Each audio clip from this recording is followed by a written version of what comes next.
Okay, so for 2.5b, we are still dividing polynomials. We're going to talk about synthetic division, which is what some of you had asked me about yesterday. Okay, very good questions about that, so that means that you remember doing it, which is good. So if you only know one, which hopefully is not going to be the case, but like if you had to choose one, I'm only going to learn synthetic division or I'm only going to learn long division. Long division is the one to go with because it works for everything that we need to divide. Synthetic division does not. Now, synthetic division is very good to know because it will simplify the process, but when you can't use it, then we're going to use long division. So here are the restrictions on synthetic division. Synthetic division, it is a, oh, goodness gracious. Synthetic division, it is a shortcut method to divide polynomials. So this method only works when dividing by a binomial with a coefficient of 1. Okay, so yesterday we divided with some trinomials. Can't do that with synthetic division, so we'd have to go with long division. Yesterday we divided some that might have said like 2x plus 4 right here. So that's going to require long division. Now technically you can force that into synthetic division, and you may have even done that in Algebra 2, and there's nothing wrong with it. The reason I don't encourage and don't even go over it with you is because I try to think about when you actually have to use this stuff, what are you going to really remember? And when you need to go do synthetic division, the basic synthetic division should come to you pretty easily. And then when you can't do that, just go with long division. It's easier than trying to force synthetic division when it doesn't technically work. Okay, so we have, let's see which way, I want to do number 12 first. So we have a binomial, the coefficient is 1, so we can use synthetic division here. When you use synthetic division, we are, my board is possessed, there we go. We do not write down any of the variables, we only write down the coefficients, okay? And you want to make sure, well, none of these first few, there's no missing terms, but we always want to check how many numbers are you supposed to be writing down. This is a third degree polynomial. You always have one more than whatever the degree is because you have a constant term. So that means if it's a third degree polynomial, I have 4 numbers I'm going to write down. So I'm going to write down these coefficients. They are 1, -1, -27, and -28. Then make my little division tent kind of upside down from long division, but I leave space underneath these numbers. And then I put a little box here. This is where my remainder is going to go, if I have one. Excuse me. And then instead of, remember I'm not putting variables, so I don't put x plus 4 out here. I also don't put 4. If this is x plus 4, this means that x equals -4. So you actually put the x value, which is -4. That look familiar? Hopefully. Okay, so then the process is fairly simple. This first number, you just bring straight down, it's a 1. Then you multiply -4 times 1 is -4. Then we combine, right? And that gives me -5. Then I multiply -4 times -5, that gives me a +20. Then I combine these two and I get a -7. Then -4 times -7 gives me a +28. And when I combine these, I get a remainder of 0.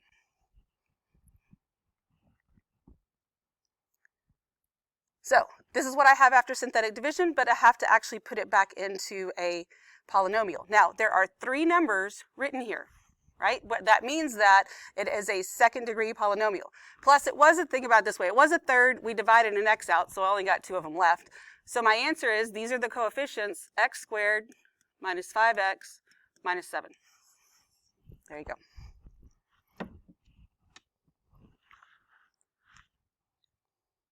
What questions do we have? Anything? Good so far? Good? All right. So let's look at, we're going to jump to 15. See what happens when we have a remainder. So this is a cubic, so I have 4 terms. Okay, that's good because I have 4 numbers that I'm going to write down. I'm going to write down 4, -16, 20, and -16. Then what number do I put on the outside here? 3. Very good. Okay. Then I'm going to run through this. Oh, I forgot my little, always put a little place for your remainder so that you don't try and use it in the wrong spot. Bring down my 4. 3 times 4 is 12. Combine those, gives me a -4. 3 times negative 4 is negative 12. Combine that. That's 8. 3 times 8 is 24. Combine that. I get 8. Okay. So this time I have a remainder. So I still have those coefficients down in the bottom before the remainder to get my quadratic. Okay, 3 terms means it's going to be squared. So I'll have 4x squared minus 4x plus 8. And then I always add the remainder. So plus, my remainder is 8 over, and I don't put it over 3. I put it over this, which is x minus 3. And that's it. Little quicker and simpler than long division, huh? For sure. But just remember, you can't force it to everything. But when you can use it, I would suggest you use it. If you don't want to and you just love long division, there's nothing wrong with that either. But you're just, making it more difficult on yourself, most likely. Everybody okay so far? All right, so then let's look at the missing powers. So I told you yesterday that with synthetic division and long division, not only signs and placements of numbers obviously are going to throw you off, but missing powers, you have to have them all represented or things don't line up and bad things happen. So I have here, this is a cubic, which means I have 4 numbers I'm supposed to write down. There are only 3 here. So I start with the cubic, that's a 1. I don't have an x squared term, so that's the one that's missing, so I need a 0 in the x squared position. Then this is it for the x position, negative 49, and then 120. Okay, so you just put a placeholder for whichever term is missing. Then on the outside goes negative 8. Right? So go ahead and I'll let you go through the synthetic division without me talking you through it. And then I'll answer any questions if you have them.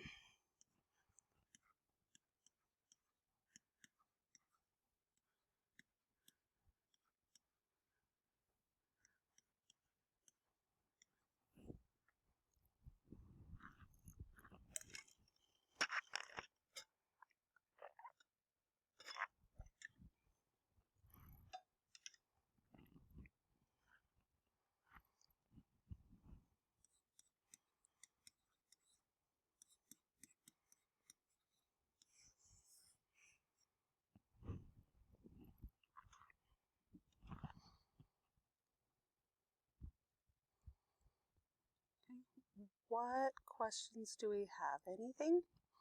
Because, you can do the synthetic division. It's just a matter of getting it set up right the first time. Okay, so then on number 17, I want you to set it up. Think about the missing powers and set up what the division is going to look like. Basically what I have in purple right here, do that for number 17, and then we'll make sure we agree.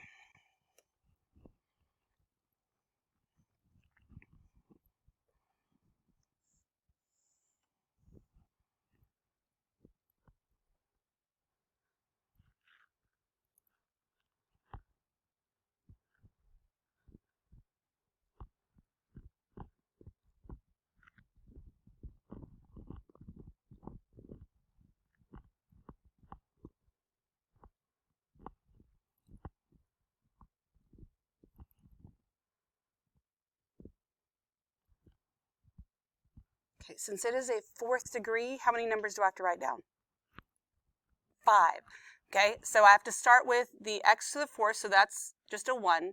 The cubed term is represented there, that's a negative 9. I do not have an x squared term, I don't have an x term, and I do have a constant. Okay, so if you have more than one missing term, you have to have placeholders for all of those.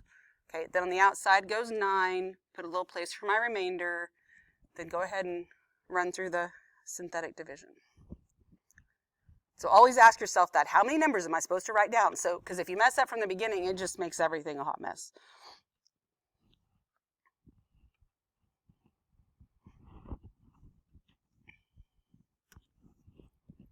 And this one might seem a little weird as you go through it, but just because it seems weird doesn't mean that you're wrong. So just go through, do the steps you know how to do, be confident in yourself.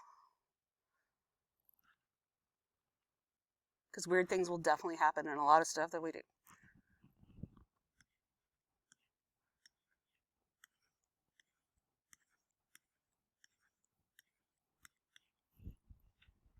Everybody always thinks they're doing it wrong on that one. Like, well, I have all these zeros. It's fine, but just because you put zeros in at the beginning doesn't mean that you're going to have a bunch of zeros, because these didn't occur because of these. These occurred because of this right here.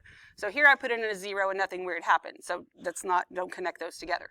But they're important there because this tells me I have 4 numbers written here. So what is the exponent on that leading term? 3. So that means this represents x cubed. I don't have anything else that goes along with that. I add my remainder.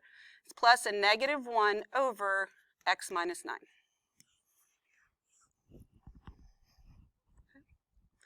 And we will do lots where we don't have a remainder, and we'll do lots where we do have a remainder, and we use them for different things, and they mean, mean different things for us as well. Okay. What questions right now? Anything? We're all good? All righty. So let's look at, we're actually going to apply some of this today. So I want to factor a polynomial with division. It says, how can division be used to factor polynomials? Suppose you are given a polynomial function and one of its linear factors. Okay, so I say, here's this polynomial, and I know that this is a factor. It says you can completely factor the polynomial by dividing the function by its known factor. Okay, so it says, use division to write this in factored form, and x minus 4 is a factor. So that cubic right there, if we try and factor that by grouping, we can't. I mean, it's not going to work. So my only option really is if I know what a factor is and I can divide it out and I can reduce it some, then maybe I can factor it from there. Okay? So we're supposed to factor it, put it in factored form, and then determine the zeros. So that means I'm going to go ahead and can I do synthetic division with this? Yes. Okay, so I'm going to go with synthetic division if that's what I can do. This is cubic, so I have 4 things I need to write down. Be 1, negative 5, 2, and 8. Then out here, I'm going to put 4. Put my little remainder box. So this is 1. This gives me 4, negative 1, negative 4, negative 2, negative 8, 0. Okay. Now, the remainder being 0 should be no shock because this says it is a factor. If you have something that you know is a factor, your remainder will be 0. So if you don't get 0, you did something wrong somewhere. Okay. Otherwise, it doesn't divide in there evenly. So what this tells me so far is this. This is what I started with, but now I have f of x equals, well, this is one of the factors, this x minus 4. And then after I take that out of this polynomial, I'm left with this. 3 terms, which means that it is quadratic. So then that's x squared minus x minus 2. So I've reduced it some. This here I couldn't factor, but I divided, so now it's factored. But this I should be able to factor. So I'm going to have f of x. Oops. I'm going to have f of x equals, I'm going to write down that x minus 4 again. This should give me 2 binomials. I know these have to be x and x. This is negative, so the signs are opposite. Then I just have to figure out what numbers go in here. What will they be? Negative 2 and 1. Good. So now, that is written in factored form like it told me to do. Check, number 1. Then it says, then determine the zeros. Well, I can do that from factored form. My zeros from least to greatest, negative 1, 2, and 4. What questions do we have? We all good? Beautiful. Okay, so we're going to do a couple of these down here. It says, given the polynomial function and one of its factors, so we know that this is a factor, we use long division or synthetic division to write the polynomial in factored form, then give the zeros. All right, so we're going to start with 19. Can I use 19, or can I use synthetic division on 19? Yes, so that's what I'm going to go with. So it'll be a negative 3 on the outside. Then this gives me, okay, so then this is a cubic. I need 4 numbers. I have 4 terms, so I'm good. So 2, negative 3, negative 32, negative 15. Okay, put my little remainder box. So go ahead and go through the synthetic division without me talking you through it.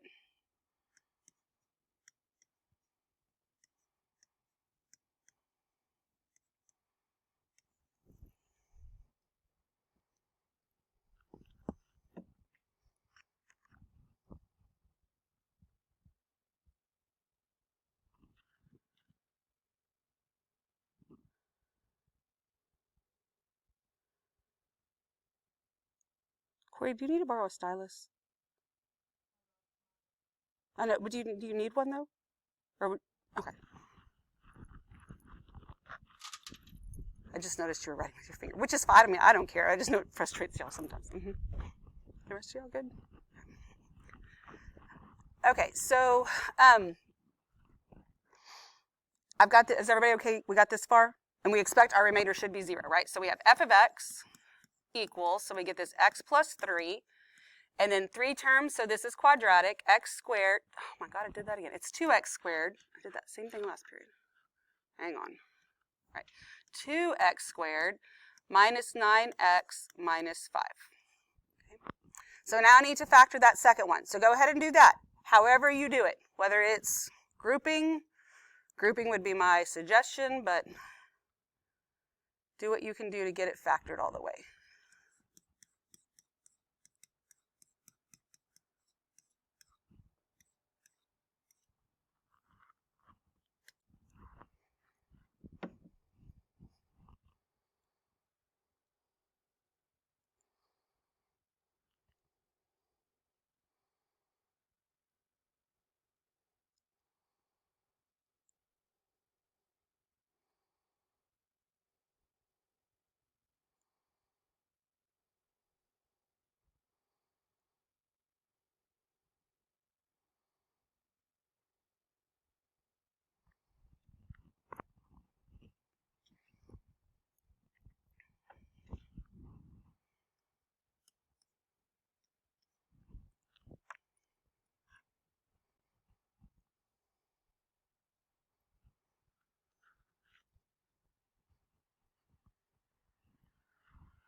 Do I need to go through the grouping process with y'all? Or we can factor, right? Okay. So, like I said, I would suggest grouping, but for those of y'all that are like master factorers at this point, like you got this down, I'm going to talk you through the kind of what's called the guess and check, or the way us old people learned it before all the tricks came out. If this is prime, okay, then you could start trying this. I don't suggest it for everybody. It depends on your factoring skill level. But the more you practice this stuff, the better you get at it as well. So if this is prime, I know that this would be 2x and x. If this was like 9, then it could be 9 and 1 or 3 and 3, and there's more to think through, and I wouldn't start on those. If I were you, I would go ahead and just keep doing that by grouping until you get the hang of this way.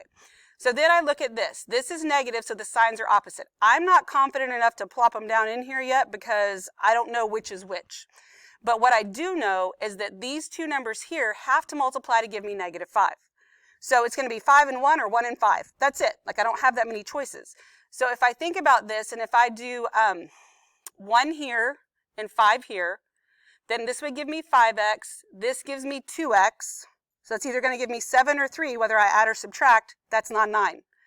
But if I put a 5 here and a 1 here, this 2 times 5 gives me 10, and this is 1. That can get me to 9, right? So to get the negative 9, it would have to be a negative 10 and a positive 1.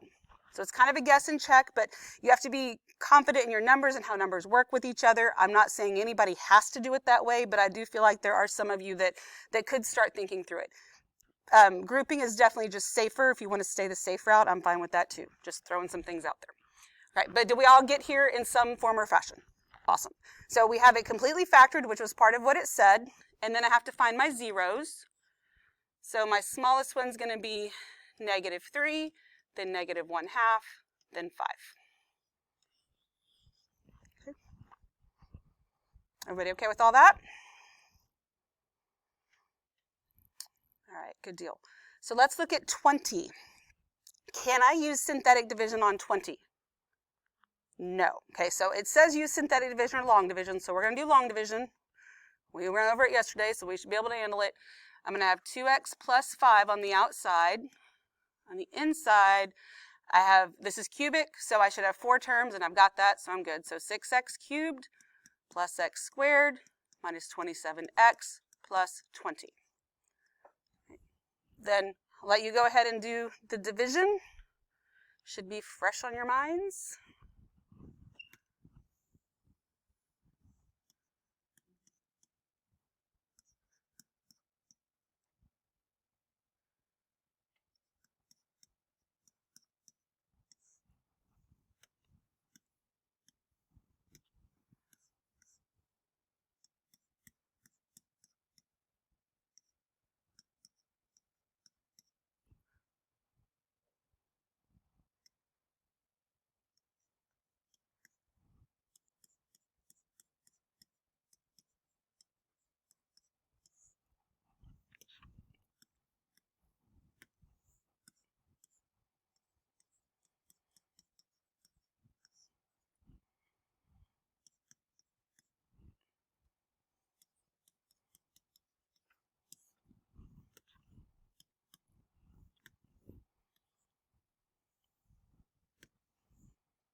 And again, you should expect your remainder to be 0. So if it's not, you need to go back and figure out why it's not.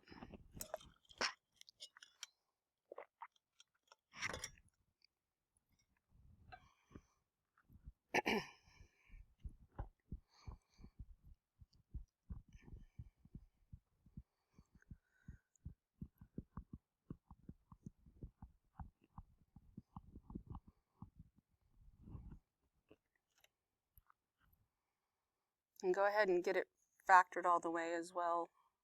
As long as you check yourself with me first and then keep factoring just to make sure nothing's wrong. Otherwise, you're just making your life even harder.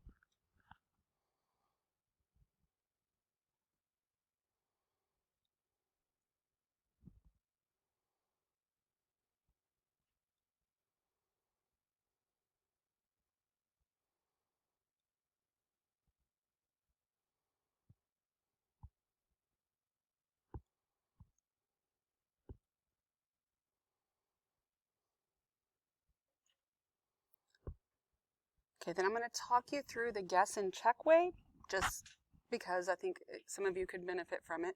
And I would choose to do this here too, if that was the way you wanted to go, because this is a prime number. So I'm good. So I know this has to be 3x and x.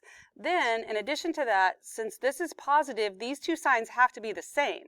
And since this is negative, they both have to be negative. So I can go ahead and get my signs in there too, which I couldn't do on the other one. So then I look at my last term here. These two numbers have to multiply to give me 4. So it's either 2 and 2 or 1 and 4. Okay, and then I have to figure out if it's 2 and 2, that's great because then it doesn't matter where they go. 1 and 4, it's going to matter. So if I do, and then I'm going to be combining them, so basically adding them. If I do 1 and 4 here, this would give me 12 and 1. That isn't going to be good. Or if I do 4 here and 3 here, that's 7. I could also do 2 and 2.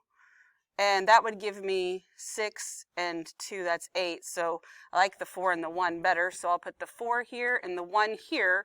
And then anytime you do that, always check yourself because it's easy to check. Negative 4 and negative 3 gives me a negative 7. Negative 4 times negative 1 is a positive 4. Because sometimes I'll just check one part and it works, but the other part doesn't because the way the numbers work. Okay? Everybody good with all that then? So then find my zeros. My smallest one is negative 5/2. What comes next? 1 and then 4/3. Okay. What questions do we have? Awesome. All right. So I want you to do the last one, start to finish. Can you do synthetic division on that one? Yes, you can. So that's what I would suggest you do.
Along the way, if you get stuck or need help, please let me know.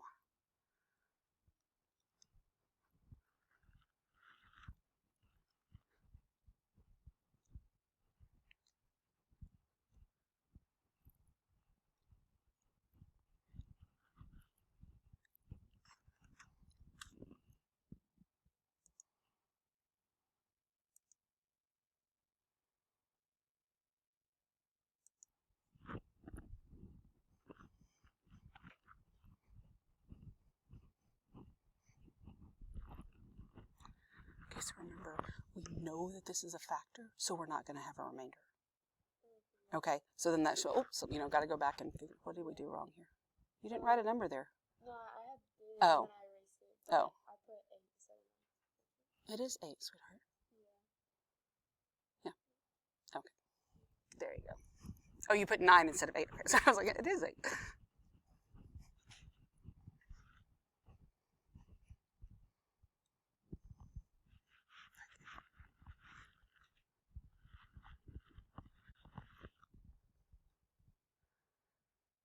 So tell me what method you're using to factor right here. Okay, but this isn't a trinomial. Yeah, so we got to do something different there.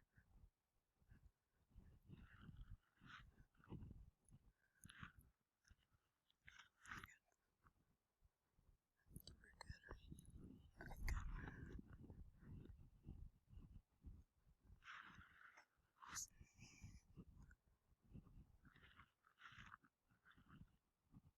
So tell me what you're going to use then. How are you going to do it? What do you do when you have 4 terms?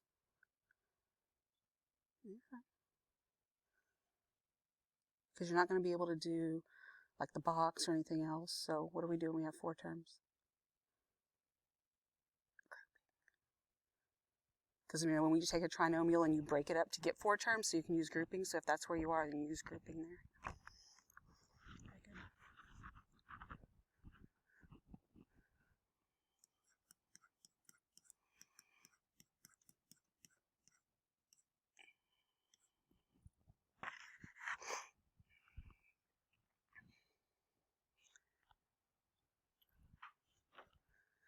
So being able to factor efficiently and accurately, super duper important, not only in here, but especially in calculus and beyond, because like I said before, it's just going to be little pieces of what we do as we go along.